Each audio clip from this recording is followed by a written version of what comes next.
I'm in the front seat now, bitches. Yes. Suppose you are. Luke's out of commission for I don't know how long. He's actually starting classes now. No, this is Luke right now. This is Luke, okay? He's adorable now. Yes, he's a teddy bear at this moment. In any case, we just watched Cloudy with a Chance of Meatballs 2. Barry. Barry. Whoa. Whoa. He sounds like the entire time. It sounds like you're stuck with a sidekick who does an Alan Taylor voice the entire time, but speaks entire gibberish. Yeah. It's pretty decent, I guess. Okay, you didn't see the first one. I didn't see the first one. Okay, let's make it clear. None of us really wanted to see this movie. The only reason I wanted to see it because Fandango offered a free copy of the first movie, and I dragged this poor bastard along because I don't know. It's a Friday. I had a long week. Okay, I needed to do something. It's been a long day for me too. We could have been saying John. The social network working can only help my self-esteem for a certain amount of time. Okay. That's why I decided to watch this with this movie, or else he would have gone solo. But since we're doing it together, hey. Movie aftermath. Okay, so let's do this. Okay, well, I guess I'll give my opinion on the first one now. I like it. Okay, it's okay. I think like the problem is like it was mostly like just half the movie was climax basically, and it wasn't as good. Like wasn't as really particularly great or colorful animation. It had a few nice visual jokes here and there, but otherwise it's kind of a meh. It's a meh kids movie. Yeah, I think it's actually overall meta. Yeah, it's. They stole the same joke from the first movie in this, but in the first movie there's a joke in the opening credits saying Sony Pictures Animation presents a film by a lot of people. In the sequel it does Sony Pictures Animation presents another film by a lot of people. Granted, that was one of my favorite jokes in the first one, but otherwise. Oh, look at that lighting! Wow. It's about dawn right now. Yeah, today's Friday. Yeah, and it is 6:40-ish. So my take on Cloudy with a Chance of Meatballs 2. Well, let's get the story down first. This movie picks up literally seconds, I guess like a few minutes right after the first one ended, and it's like, yeah. Oh hey, you saved us from your machine that nearly destroyed us again because you're like a horrible inventor who's very insecure about like his popularity. And so they decide to do a cleanup job. But well, not exactly. Like Will Forte has this like this basically a Steve Jobs parody. Yeah, Steve Jobs parody. And his Chester V comes down through from his ship. His sperm helicopter. Sperm helic. Or like his flying sperm. Yeah, he descends from the heavens out of his sperm helicopter with the resources of Live Corp. They say we'll basically clean up the entire world from your food mess. With all his weird animations. Well, I liked his animation was great for like. Where he's all floppy. He's basically like he's basically a slimy octopus. But I like that way he's animated because it's very fun and fluid. Yes, it gets the kids active. This movie's a lot better animated, I think, in terms of just animation and color and just the creativity. But that's because like the environment. Well, what? And anyway. When the Steve Jobs character appeared, or Chester V, you immediately would think, oh, this guy's going to be the villain. Well, that's basically even though he doesn't appear to be the villain, but yeah, sure, he's the villain. That's basically every kid's movie. Oh right, duh, because this is a meta movie. You know, like almost at every turn, you would expect the same thing over and over again, like. From every movie, you know, it's kind of, Oh, like I'm trying to impress my idol, but I fucked up, so now I'm sad. But now he the perfect scenario comes up where like, apparently the Swallow Falls, the island in the first movie, now has like mutated living animals that are allegedly attacking the scientists. So like how I like how he puts it. We need someone who is a genius but also naive, who's like now at rock bottom. So he's totally desperate to prove himself again. But where are we gonna find that, Inspector? Oh, we already found. He's over there. and basically Flynn like gets suckered in, and he brings his friends along, and basically Jurassic Park. Yeah. But Jurassic Park happens, and it's like, oh, instead of like we have to get off this island, it's more like, oh, let's explore. Let's explore this wondrous place. Well, it's not really wondrous. We're trying to find this machine. The Flimpinator. I love how everyone has their own different pronunciation of it. Yeah. Yeah. It's so go. Personally, I like it better than the first movie. It's a lot more colorful, better animation. So I think there's actually a few better jokes here. Granted, all of them are pun based. Yeah. If you hate puns, then get out of it. No, just leave. Yeah. Just puns everywhere. As much puns. I hesitate to say creative because everything is based. Every bit of animation is based off a pun. It's not just puns too. Like they base off of like so many different movies. The Pickles were basically minions from Despicable Me, and then what is it? Barry or the Barry. Okay, yeah, that's your mascot. They have this like giant straw. They found this giant strawberry. It's adorable, but it only speaks in Adam Sandler voice. It's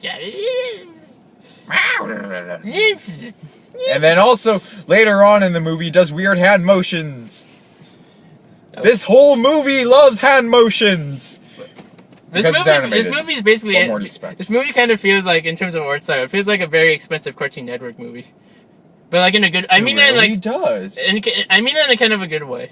Like in terms of like the art style, cel shading wise, and in terms of the humor, it feels like a very expensive Cartoon Network movie. Yeah, it really does. Heck, there were Cartoon Network previews too. Ben 10. Was it 2006 or 2007 when that first premiered? I feel old now. It felt like 2009. No, I'm sure that came out a lot sooner. It felt like 2009. Whatever, I don't care. Ben 10's getting a reboot with the it's like its third. It's like the third or fourth sequel series it has. Oh, whatever. I'm done. This is Cloudy with a Chance of Meatballs, okay? The voice, I like the voice work. I think is better overall in this movie. Hey, they had Terry Crews. Terry Crews, who replaced Muscle. No. I feel kind of mixed because like in the first movie, the police officer, I don't remember his name. It was voiced by Mr. T in the first movie. My chest hair's tingling.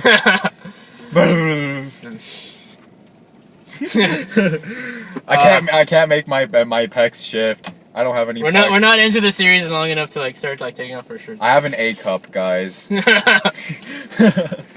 In the first movie, Mr. T, I don't know, because like it's funny because it's Mr. T, but it didn't seem right for the role. Here Terry Crews, like he seemed excited enough to like overtly excited to like play this character. Yeah. And then what is it? Son, I love you like I love you like a son. Oh wait, you are my son. But like you did not go until you have a chest hair. But I do have a chest hair, Daddy. What's that? Frosting. It just. And then what is it? They had Andy Samberg too. He played Brent. He was so like he's funny, but he's kind of grating in that like he's hamming it up hard. Hey guys, let's go on this adventure. Yeah.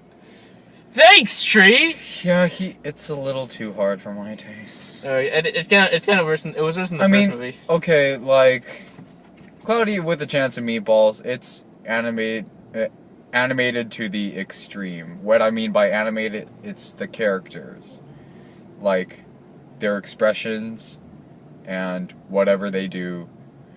But that's actually what makes it kind of interesting. It feels like a Warner. Again, it's both like a Cartoon Network show and a Warner Brothers. Warner Brothers, yeah, Looney Tunes.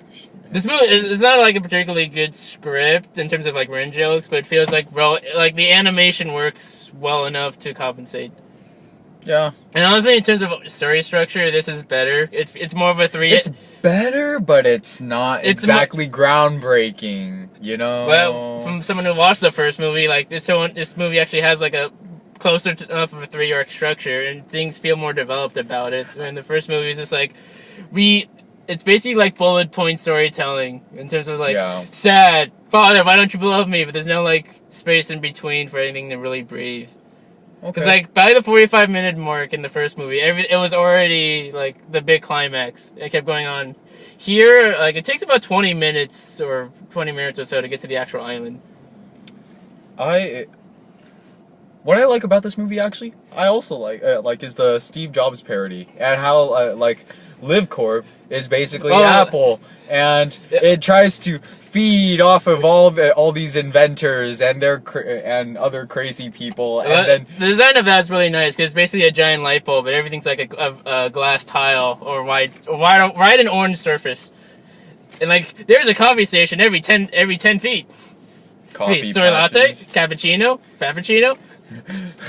Double shot chocolate. My car's vibrating. Okay. Food bar, like their thing instead of the iPod is like instead of technology they have food bars. Yeah. Food bar 8.0. 8.0, just like your iPhones. Whoa, super parody. That's warm. Well, at least the. In terms of, it's like it's funny because of the animation of the character and like the aesthetic, which I like a lot. Shut up, car. Okay.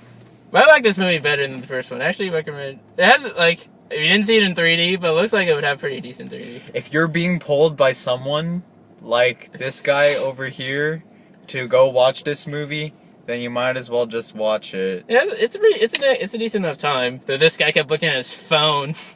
I kept on looking at my phone because I actually kind of can't. It's like you said, Evan. It's like a Cartoon Network show, and like for me in Cartoon Network shows like Adventure Time or territory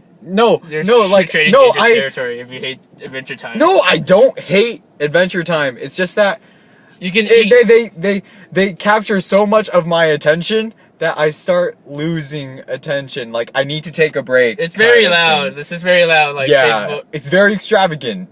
And if you can't handle the extravagance... Or eventually, like, you get bored by the extravagance. There's literally a gag in the entire movie. It's just like, you have a party cube. Celebrate! Celebrate! Yeah, it had, like, Monkey had the Pavlov syndrome, where whenever he hears the word celebrate, he's gonna push the button of this invention, which it's an instant party. It's basically an instant party cube. So fresh colors, exploding paint, confetti, free party hat, a sparkler, balloons. Yeah, if you bring that into an airport, then you're gonna be detained. It might actually, that stuff's lethal. Literally, it's really lethal. Fire! Hey guys, let's have a party! TSA, come over here! Oh my gosh, that was, you know what? Just Cloudy with a Chance of Meatballs. Just watch it if you're obligated to watch it. In my opinion, or if you have kids.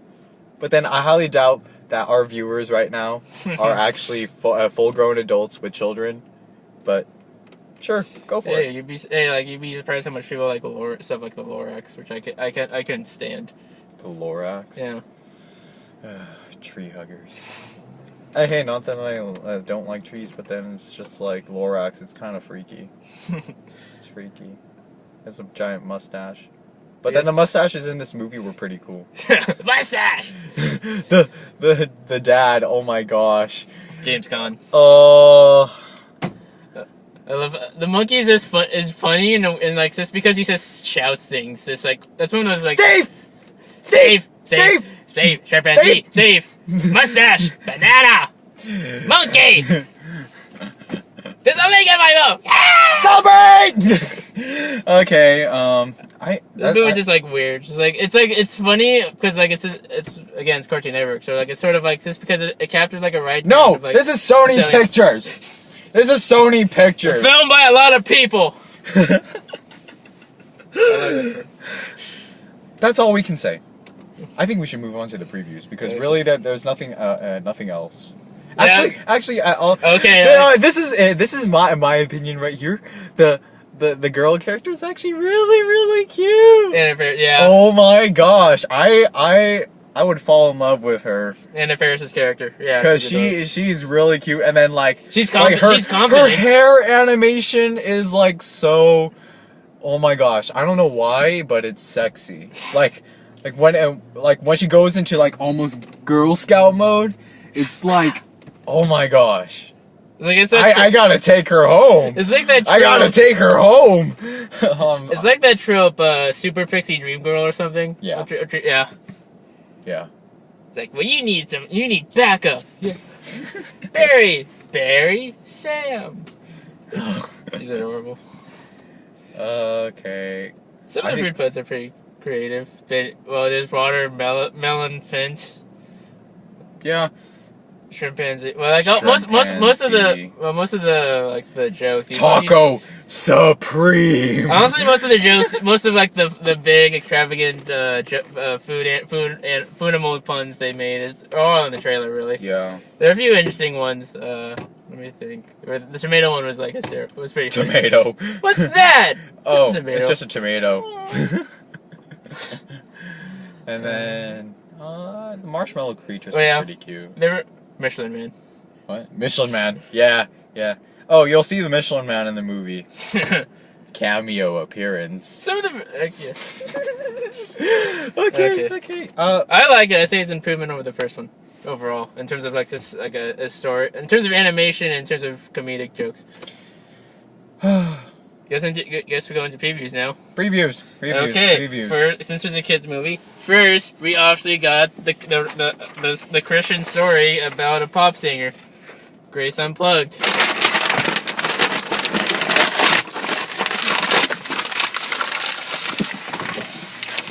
Like open the door. Okay. I just littered.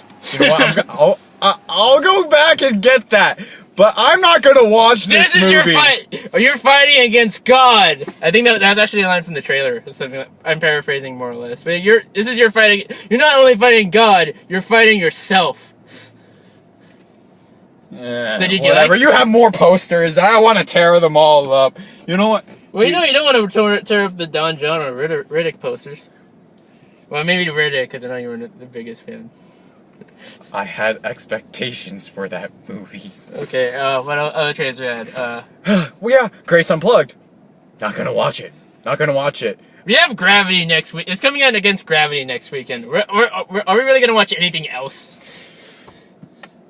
I'm gonna watch Gravity if I have to, as long as it keeps me away from that almost like Taylor Swift kind of like stuff going on. This country is it's like I remember this joke from the Nostalgia Chick, and she did a review of Nostalgia Chick. She did a review of City of Angels with Nick Cage, and they're talking about like in the '90s there was this craze about angels, and like we even had it in our country music. And then there's this one period in like time where like all three of the world's greatest evils, like country music, Christian rock, and stuff about angels, they all combine into like the worst song ever. Wow. Can you hear I don't remember the excerpts. Angels above us. You remember that? Okay. Yeah, well, I don't want to watch it because it seems almost like. Well, it's like there's like sort of a sub-market of these like exclusively Christian movies. And that's a sub-market I can't deal with sometimes. They don't make good movies, but like, they appeal to their audience, so I want like. All for the money. What else? Kids movies. This is a kids movie. We got The Nut Job. I want to watch that. It's basically the Italian Job, but for kids. And if you made all the if you basically like took Scrat from the Ice Age movies and put them in like an urban setting and basically. No, it's like that squirrel from Over the Hedge. Totally just like that squirrel from Over the Hedge. Oh yeah, you got and then moved it over into this. He got his own movie and decided to steal from a nut shop, like an actual supplier, like not a house, you know. an actual store. Yeah. Yeah. Not peanuts, not roasted nuts, not even like different kinds of nuts, just acorns or peanuts. Actually, no. This is a supplier. This is a supplier that, okay, the nut job, they're trying to break into a store that sells all kinds of nuts. That goes for peanut brittle. Oh yeah. They can't decide whether or not it's a candy. I forgot that joke. Or, actually, no, they can decide. It's like, there's peanut brittle. Is it a cookie or is it... Is it a candy or is it a nut? It's both. Why not both? Somehow they got, well, somehow, I don't want to say somehow, but they got Liam Neeson in it, but like, you know, if you pay him enough, I guess it'll be okay. It's voice work, so you can't... I'm going to watch that. That's a kid's movie that I'm definitely going to watch. Comes out January 17th, I remember. I'm going to watch that. Other trailers. Oh, we have Tangled's cousin. Frozen, Disney's Frozen. Frozen. I've heard a lot of criticism because it came out either yesterday or the day before about the trailer because it's really misrepresenting the movie because it's supposed to be another like musical like it's basically supposed to be like Tangled. It's what? It's basically I think it's like this taking from the same advertising strategy. It's like sort of the DreamWorks one because it's weird because it's like it keeps pausing like the ice guy, the nice guy, the snowman or no man, and it keeps this freeze framing on the characters. No, that just made me think of Hoodwinked. Because you know how like in the commercials where they tried to do like secret agent stuff and then they would have like all those words coming out and stuff. Yeah. Yeah. And it was animated too, but you know what? I actually kind of want to watch this movie because I like Tangled. I don't know about you guys, but who does? Well, Tango's a really good Disney movie. Yeah, it's good. It's a good twist. It's a for like in that subgenre of Disney movies. It's really good. Like taking the tale, subverting it, or like modernizing it to be like its own thing, but also allude to the original fairy tale very well. And yeah, like Frozen, like it's Snow Queen. They talk the evil, the antagonist. Okay, yeah, go with the premise. Okay, so it's inspired off Hans Christian Andersen's The Snow Queen, which I'm not particularly familiar with. You've kept calling references to it during the trailer. It's the Ice Queen trope, and I absolutely love the Ice Queen trope. So it's basically, my favorite. Basically, take if the Ice Queen is cute, then oh my gosh, baby. Okay, so basically, take the kingdom from Brave. And like have Merida make her not more Icelandic. Icelandic, yeah. Give her a sister. Who's basically Maleficent. Mm-hmm. Who's like saying like I don't like they're sisters and like apparently she gets like miffed for some reason. It says all this Iceland freeze, make you actual ice. Yeah. And then the sister wants to the protagonist wants to stop her sister or something, and then meets friends along the way who happen to either be animals and creatures or men. And they have this weird talking snowman guy who with the weirdest voice ever. That's like both. It's not exactly it's like it sounds like it could be grating in over like an hour and a half.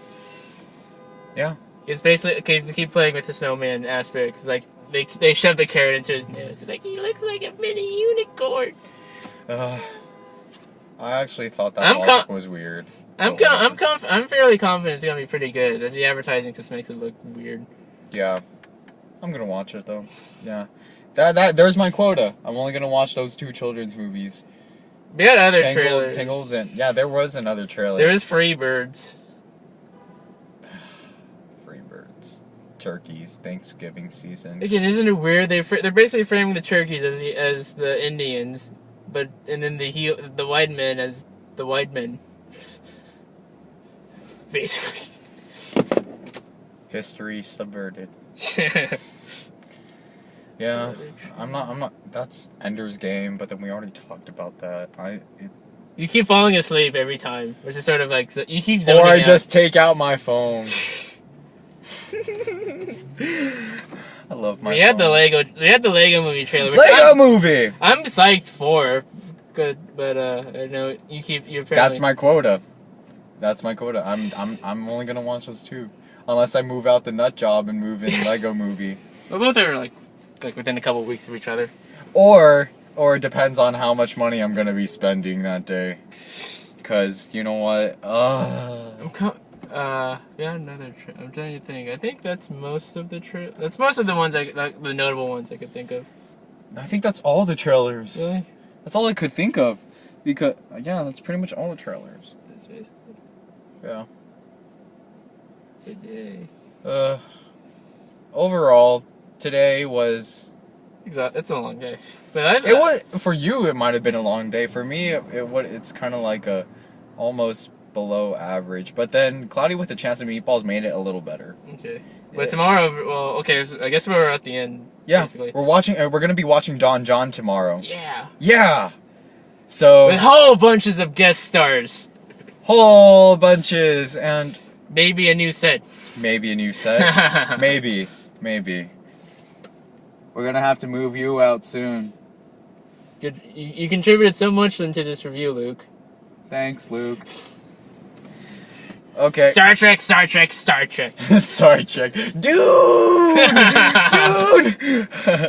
All right, no hard feelings. No hard feelings, Luke. Okay? Subscribe to our channel. Subscribe!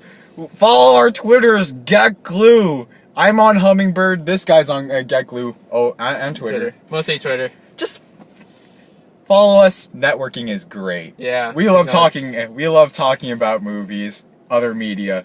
We're the Misfits. Yeah. All right. Subscribe to us later. Misfits forever. Yeah. Okay, good.